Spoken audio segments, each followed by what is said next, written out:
Hello. Hey man, how you doing? Good, good. Sorry, man. I had a work call. Came in last minute there. Oh, it's all good. So first of all, it's a pleasure to speak to you, man. Um, so there's two questions that I wanted to start this out with. First and foremost, I kind of know the story or the reason the band's called Jodie Foster's Army, but can you elaborate a little bit more on that, please? Sure. So, we started as a band around 1981. Um, and the reason we started was because in the late 70s and the 80s, all the music on the radio started really sucking. I mean, I'm talking Journey. Um, I mean, that should say it all. Yeah, Fleetwood I get what Mac, you you mean. know what I mean? So yeah, so we wanted to have music that you couldn't skate to that crap. Basically, is what it came down to. There's a few and far between stuff you could skate to, and so our idea was, we need to make music people could skate to. So that's where it came together. There was Don Redondo and Michael Cornelius, our guitar player and original bassist, started. They found a drummer called Bam Bam, Mike Spearsvold. He was a local at the High Roller Skate Park. And then they found me because I could scream and I had a garage with the practice. So Nice. our name originally was the Breakers The Breakers. because, yeah, because whenever we played, all our friends would come and break shit Oh, because nice. nobody knew what punk rock or slam dancing was at that time, at least not in Phoenix, Arizona. So, every club we played in, we were banned for life. Like we had like one show and then like, well, we're never playing there again. And so, basically we were the Breakers. And also we did surf songs because Don was from Huntington Beach and, he was a surfer, Yeah, I love that that moved to aspect about your Arizona. band. Yeah, thanks. And so and then moved to Arizona, and the waves have to be really friggin' huge for it to break in Phoenix, Arizona. You know what I mean? I mean they got to be gigantic, so it never doesn't break very often out there. So he had to skate, surf style, and that's what we were all into. So the Breaker, breaking waves. So I was like, hey, that's a great name, the Breakers. So we played one show. Our first show, we opened for the Crowd, which was a Huntington Beach band, kind of like beach punk. Huntington Beach was where they invented the slam dancing. They call it the HB strut. And it wasn't the kind of thing where, you see now and people just kind of ring around the rosies, counterclockwise circle, some Yeah. dudes in the middle pushing everybody.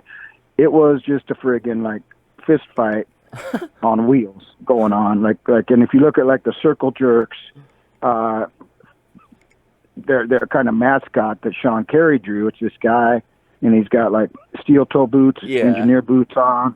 He's got spikes, and he's got his hands up in front of his face, and he's kicking behind him.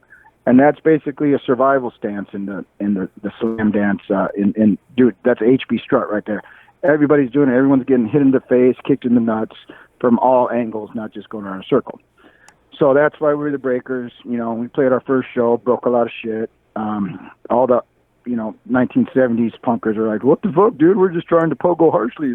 What the fuck? You just hit me. Let's fight. I'm going to knife you. And so then we come to find out that there's a band in California already called the Breakers. And it's a bunch of like hippie surf dudes, Oh and which shit. was another. And we're like, well, fuck that.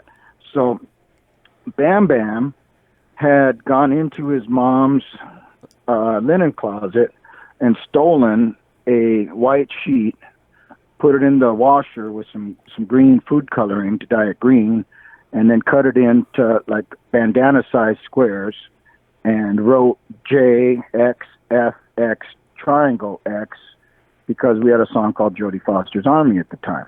And all of our friends from the skate park, who were the guys, doing slam dancing, making people, getting us kicked out every place we went, they had these bandanas wrapped around their boots, which was the style at the time. That you wear these engineer boots with like buckles on them, Yeah. and then you wrap the bandana. So Bam Bam gave them all these bandanas. And then we were all like, well, shit, we can't be the Breakers. There's already some crappy-ass hippie band called that.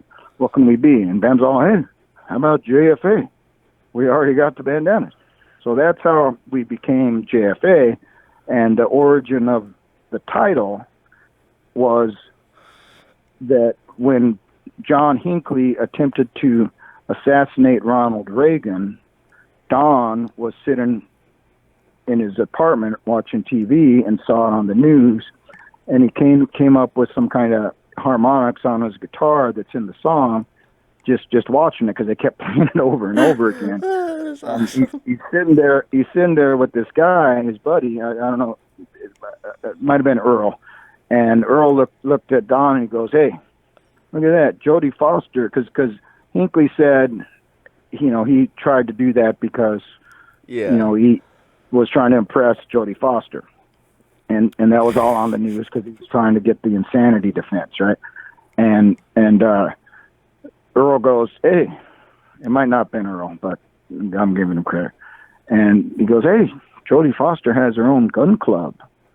And Don looks at Earl and goes, "No, man, she's got her own army." And so from there, that's where Don wrote the song, which was basically a satire on what a crazy friggin' world we live in, that this would happen, And so we had the bandanas, we had a song, boom. So that's where that came from. That is amazing. Yeah. Hey, that's at least how I heard it happen, So talk to somebody else, they might tell you something totally different. I mean, what you just said is a more detailed version of what I've heard, because what I've heard before is, I think it's on Wikipedia too. JFA named themselves 19 days after Reagan was shot or something like that, but that's kind of vague, so that's why I figured I'd ask you for the details, because that is a very unique punk rock band name. Yeah, and that helped us out there, because, in the 80s, punk rock was an ass-kicking offense. You ask anybody, a cowboy, a hippie, a cop, a grandma, if they see a punk rocker walking down the street, they're going to throw a bottle at their head or they're trying to tackle them, But one of the things that kind of came from that was, look at all these crazy band names they're coming up with. The Dead Kennedys, Jodie Foster's Army, Vic Morrow's Head, So kind of having a crazy name was enough to get somebody to pick up your record and go, well, what does this freaking crazy band name sound like? So that kind of helped us. I mean, yeah, if we would have been the Breakers, it'd be like, man, Breakers, what, electricity? Boring. You know what I mean? So yes, we are the Electricians. Actually, I think there is a band called the Mechanics. Right. Oh yeah, I'm sure. I mean, hey, I just put together a side project because I had this song that I wanted to put out for Christmas. It's called Riding with Santa. It's about flying in Santa's sleigh at night looking for empty pools in people's backyard, and Rudolph lights it up with his nose so you could skate it. And I had the hardest time finding, I had some great names, but every time I Googled it, there's somebody that took it. So, it's hard to find band names, man. A lot of stuff has been done, but we ended up with the Carved Liners, which is kind of like a pool skating type of thing. But yeah, check it out. I think it's a little late for the Christmas rush, when you got to get your stuff out in July, basically, for Christmas to get on the playlist. But it's out there. Check it out. It's on Spotify and Apple and shit. So I definitely Riding will. with Santa.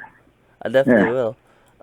So I was doing a little bit of research last night, a little bit of homework excess, and I noticed, was Todd Barnes in JFA? Yeah, he was for one practice. Oh wow. And that's it. We practiced with him, and it was a good practice, but, he had a lot going on. He was playing with TSOL. But there was one photo that got taken, and, we're all holding our skateboards, and there's we just took it in his backyard. And for whatever reason, people think that, wow, that's JFA right there. And, well, that's us at the practice at Todd Barnes' mom's house. Todd was a freaking great drummer, Oh TSOL, yes. man. And God rest his soul, man. Super cool cat. But,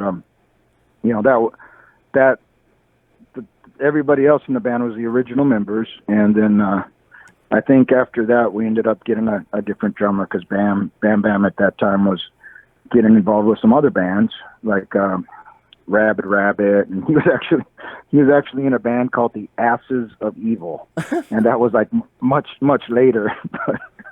That's Now there's a band name, man, the Asses of Evil. Like, hey, who doesn't want to go see that? sounds rad. That's kind of similar to Asses of Fire. You know that movie in the South Park movie back in 2000? Oh yeah. I haven't seen that movie in fucking forever. What year Yeah. was Todd in JFA? What year was that? Well, again, he was just one practice, so he wasn't even in the band. We were just kind of Yeah. fucking around. But I'm gonna say around '86, give or take a couple years. Yeah, Either way. that would make sense because I've interviewed almost every member of TSOL, and I unfortunately can't interview him, but that would be amazing if I could have. But I just like Yeah. when I hear little bits and pieces of information about Todd Barnes, I like to check up on that because he seemed like a very, very wonderful, very talented individual. Oh yeah. You listen to that early TSO. So I'm not a drummer, but I do. I like what I like, and I really like hearing his drumming because not only is he there, on the drums, but I like his ride cymbal. I like. Oh yeah. You just hear that ride cymbal going, yeah, and that I don't know, yeah. Him, Todd, Chuck Biscuits Chuck Biscuits. when he was with DOA, Hardcore 81.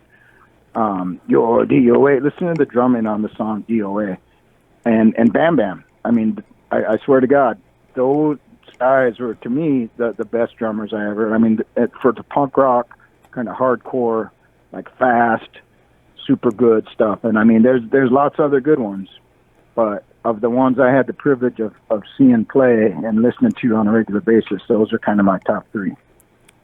I would put Bam Bam up against anybody playing punk rock.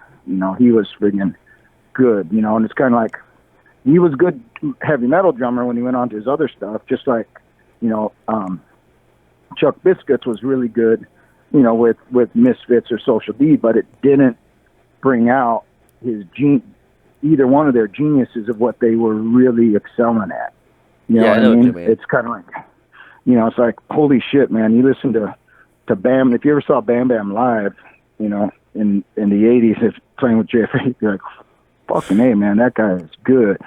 And if you just play with something that just got a regular beat, yeah, it's hard to tell. You know what I mean? But I mean, he was one of the greatest friggin' hardcore punk drummers, like easy top three as far as I'm concerned. I will definitely look more into his I'll pay closer attention to it and look into what else he's done. My favorite album by JFA, which I know I don't share this opinion with a lot of people because more people prefer the hardcore stuff from punks I've talked to, but I love Nowhere Blossoms. That is my Right on, man. absolute favorite. I listen to that album about 4 or 5 times a week, and it's Wow. been that way for a very long time. I'm into hardcore. I'm 27, by the way. I've been into punk hardcore since early to mid 2000s, and I discovered your band back then, Bad Religion, Dead Kennedys, Minor Threat, and all them. And then hardcore punk pretty much took over my life at that point up till around 2011 when I discovered a band called Sonic Youth and Noise Rock. And that's kind of just what broke my mind on music. And ever since Sonic Youth, like, TSOL's album Beneath the Shadows and Bad Religion Into the Unknown? Mm-hmm. Yeah, those albums helped to bridge me into a more progressive state, because I used to, before I really discovered all that,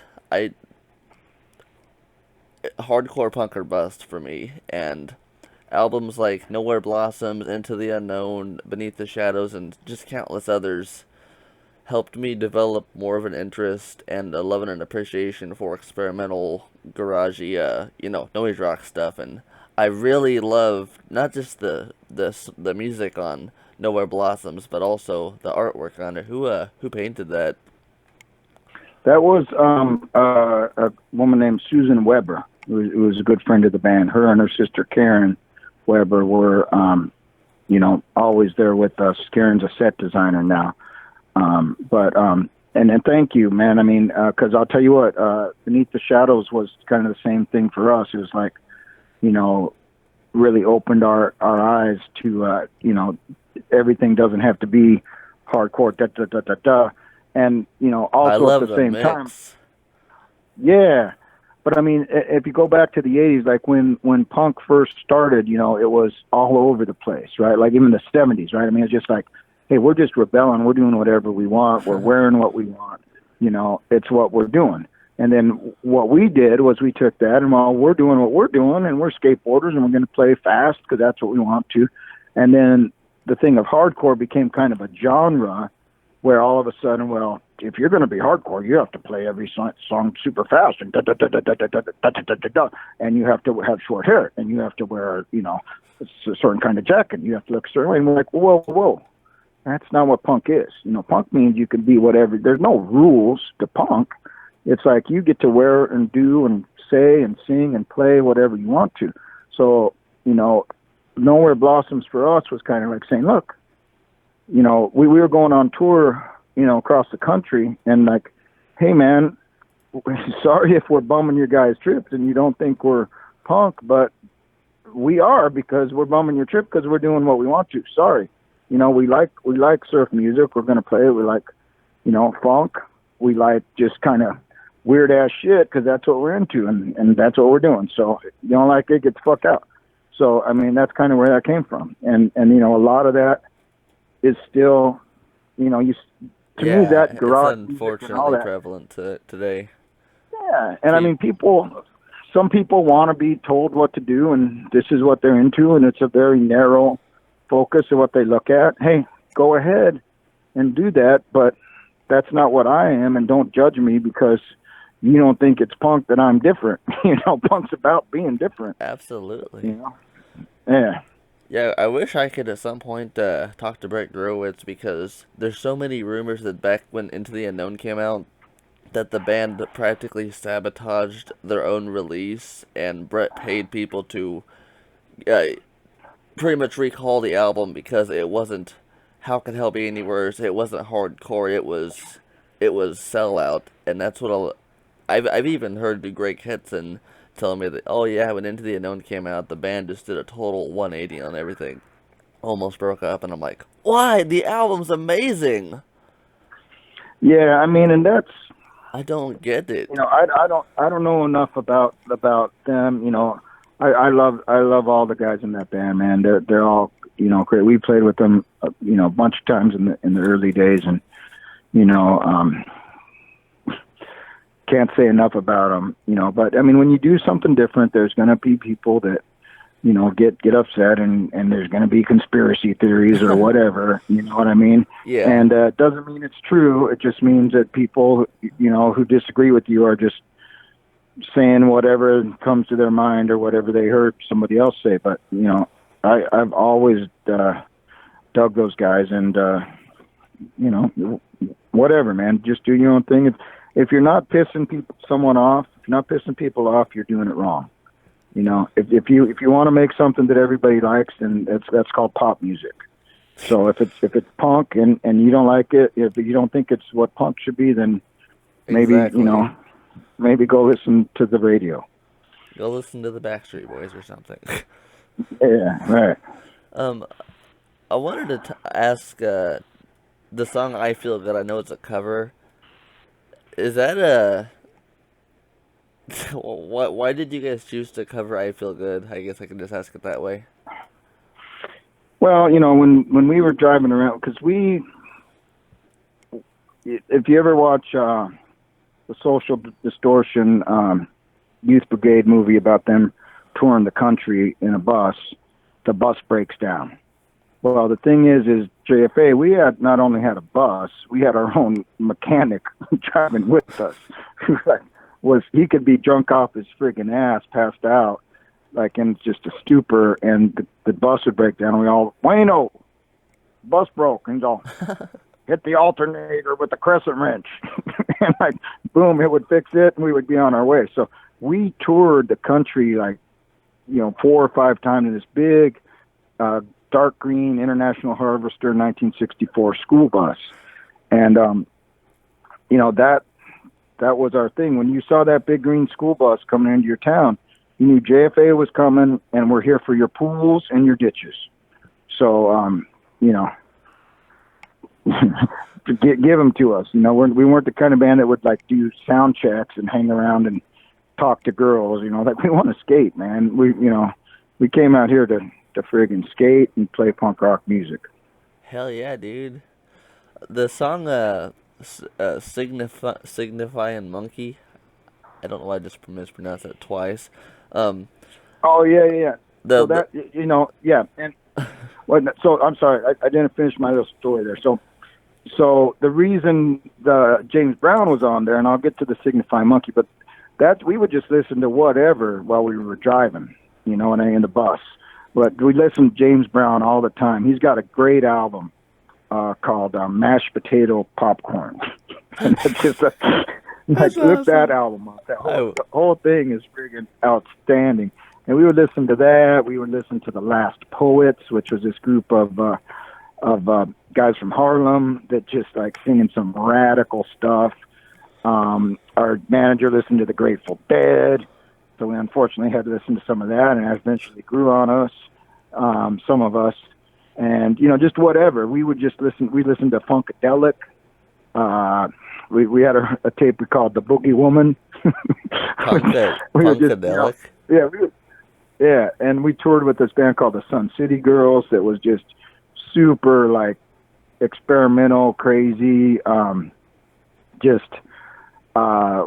whatever they would, it's like, you want to talk about pissing people off. That was, Sun City Girls were good at that, but they were super good musicians and super good, just at I don't want to say making stuff up, but just kind of exploring stuff.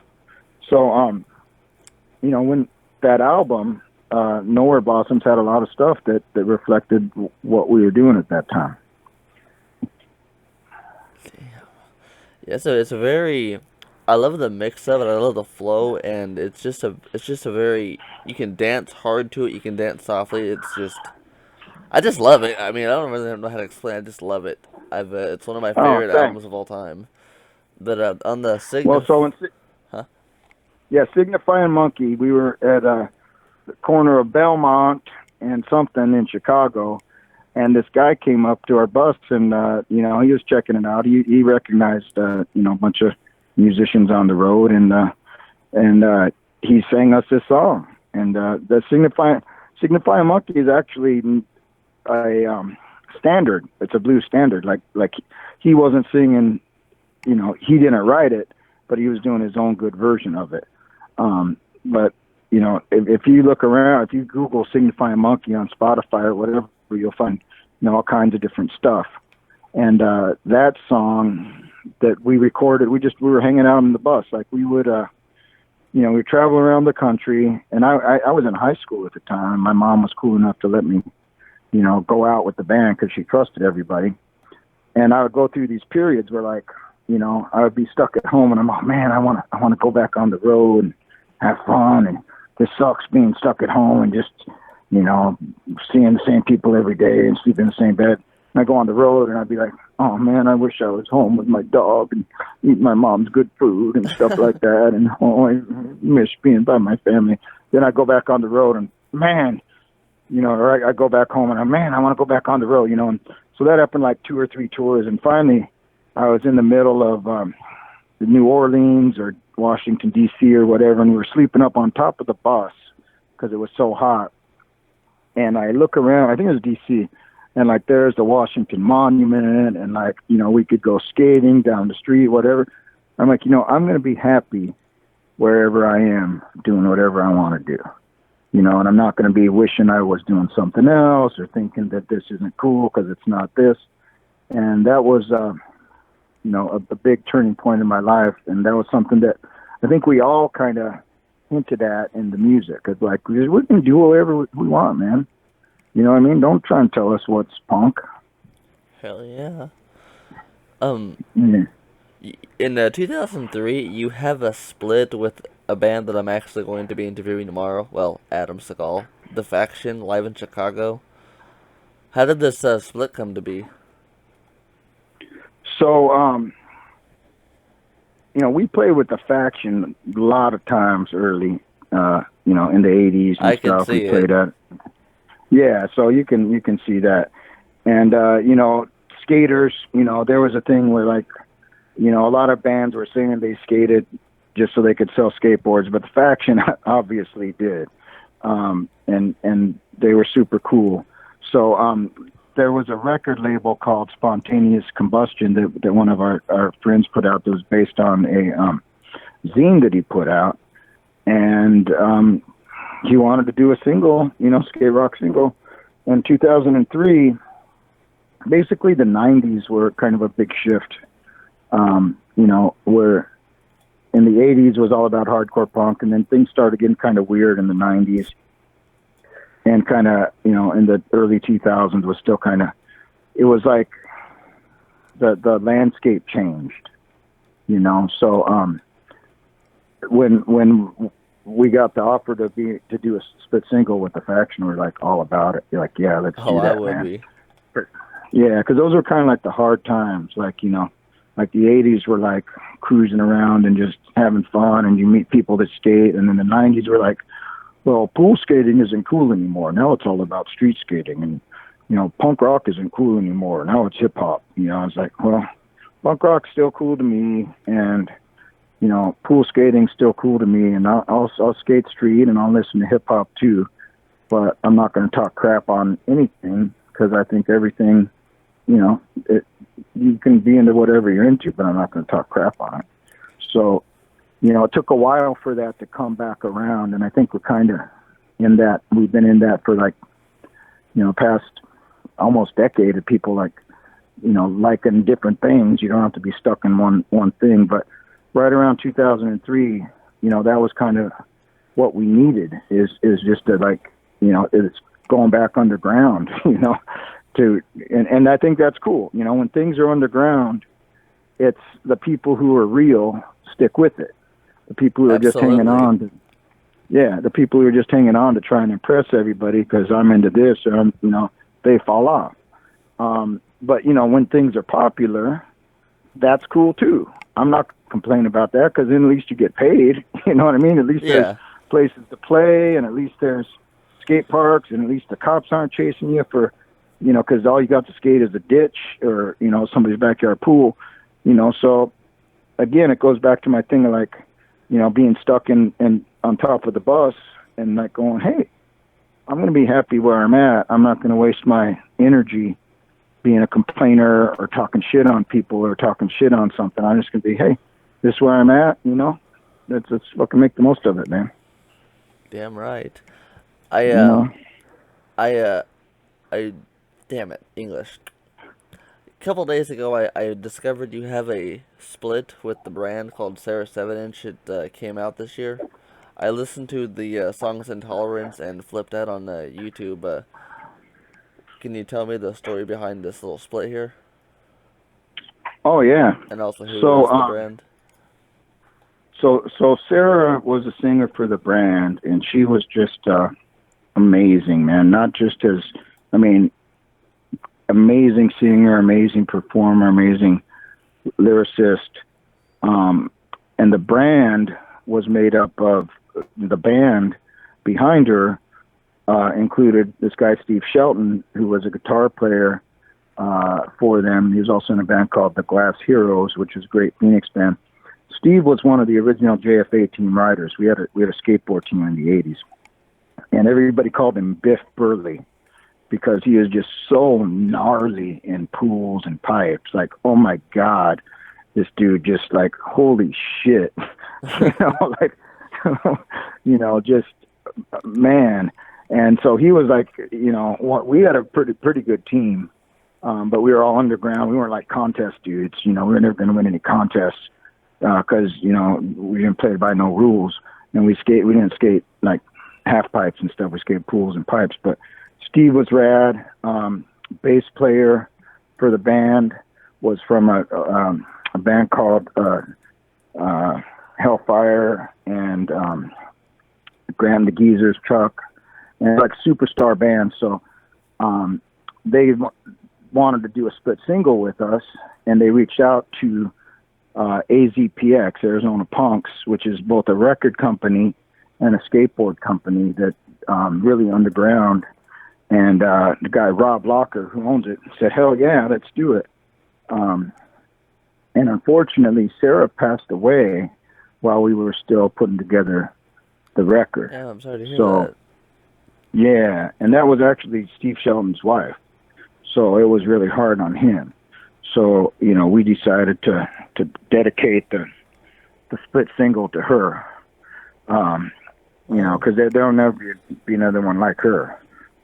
Oh, absolutely. So, yeah. Damn. Yeah, I tried to find a copy of it for sale on Discogs, but it's apparently it's too hard to find. It's not on there. No, dude, just go to azpx.com. Oh, I think they got plenty. Yeah. Because like Arizona Punks, that's like they're totally carrying on the Arizona punk rock tradition, the skate tradition. They got a bunch of cool boards. They're doing a bunch of cool music. That song I told you about, my Christmas song, that's on there. They did put out the record. They actually, so check this out. So for the record, he wanted to do some stickers in it. And so he wanted to do some JFA stickers and some brand stickers. I said, well, let's do some JFA stickers. I want to do the old 1980s with the, JFA, and then it said Jodie Foster's Army under it. But I want to put let's put Intolerance and Stage Dive. I'm all, okay, that's cool. But, when you print stickers, you don't just print one at a time. You print a whole sheet of them, right? So I said, well, how many of these stickers can they fit on a sheet? And he said, well, about 16. I'm all, why are we only doing 2 songs? So why don't we do 16 different songs and then include, like Beach Blanket Bong Out is on one, Stage Dive is on another, Intolerance, Valley of the Yakes, Do the Hannigan, Cokes and Snickers. Why don't we do 16 different songs, and then you get what you get, right? So it's kind of like a collector's item, and then they did them in 3 different colors. So when you get that record, you're going to get like just a grab bag, one of 16 stickers and one of 3 different colors. And you can also, I told them all, you know what, there's going to be people who want to buy the whole damn thing. Why don't you, do that too? But that's kind of one of the things we did just because we could. Which is kind of cool. It looks like awesome. Yeah, it's like the old 80s stickers we did, same colors and everything, but with different, instead of just saying Jodie Foster's Army, it says, like Axed at Howard's or Skateboard Anarchy or whatever under it, so like collect them all. I'm definitely going to. I just went to the website. Yes, it's on there. Woo!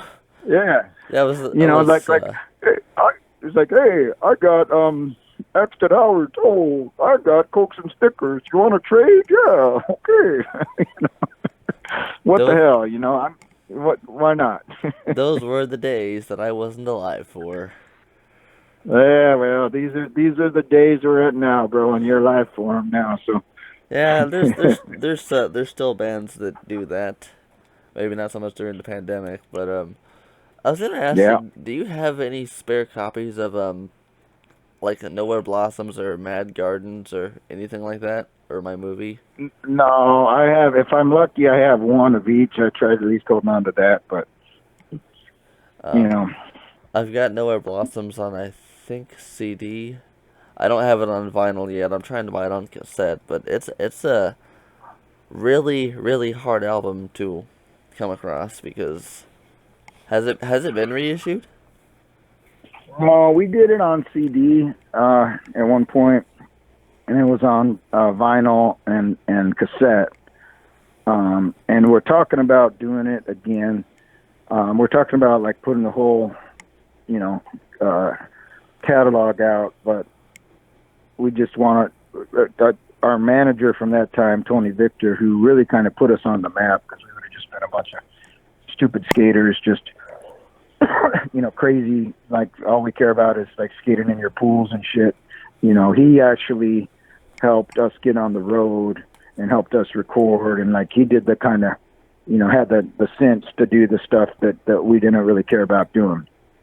So, his thing was always that, look, we put all this work into it. I mean, we're almost on our 40-year anniversary next year in March, and why are we just going to give? Huh? Congratulations on that, by the way. Oh, well, we ain't there yet. Hopefully we'll make it. But You will. But the thing is like we're like there's people like, yeah, we'll give you $100 if you put out nowhere. But I'm like, dude, no. So it's kind of been the thing, like if we're gonna put something out, we want to do it right, but we just haven't been able to find out how to do it right.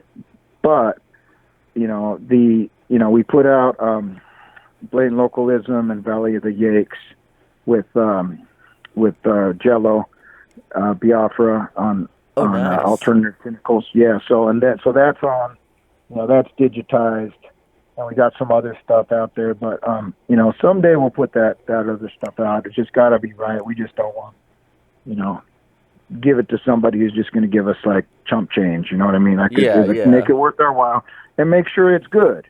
Like put it out in a good thing where, like, again, hey, if you can do 16 different stickers, put them all in there. Don't just do one.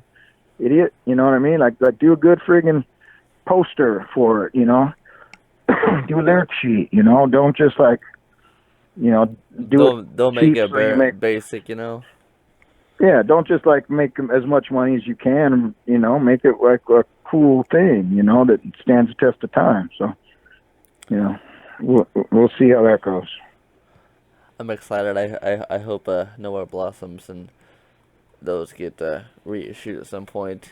Because actually, as I'm looking right now, I'm going to probably end up splurging on it at some point. Oh, the other reason I asked you if you personally had any copies of it is because if you had like a spare copy, I'd rather give you the money than some private seller. Because I love supporting artists that way.